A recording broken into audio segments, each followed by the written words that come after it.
In this video, I will be showing you how I made a DIY incubator for my home biolab. My home biolab currently has three main pieces of equipment.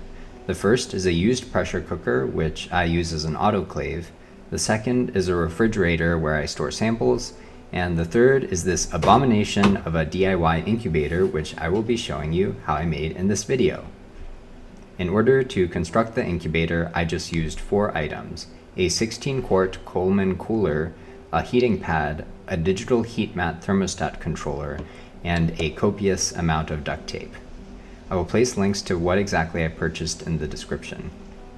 So first, I started out sanitizing everything with some alcohol, work surfaces, as well as the interior of the cooler. Then I opened the boxes of the heating pad and the thermostat. I removed the foam from the outside of the heating pad and placed the heating pad into the cooler. I did my best to press the heating pad down into the side of the cooler where the lid is. This will result in the heating pad being at the top of the incubator. I then used several strips of duct tape to secure the pad in place.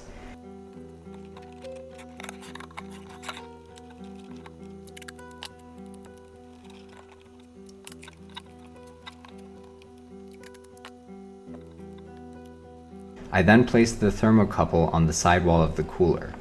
The thermocouple should ideally not be too close to the heating pad, otherwise the thermostat may turn off too quickly before the entire cooler has heated up to the proper temperature.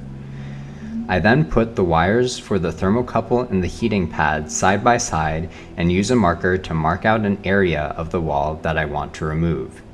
This is so I can thread the wires through that hole so the cooler can be closed all the way. I use a soldering iron to melt out a hole where I marked. You can potentially use other tools here, but if you do use a soldering iron, make sure the area is well ventilated.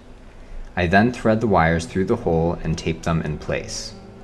At this point, the interior of the incubator is done, so I close the lid and I move on to mounting things to the outside. I use a copious amount of duct tape to mount the thermostat on the left-hand side of the top of the incubator.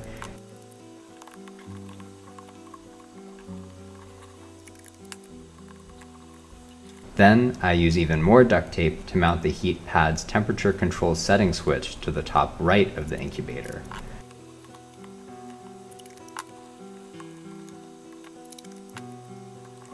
After that, the incubator is pretty much complete. Then I make sure everything is plugged in and test it, and that's pretty much it. Thanks for watching.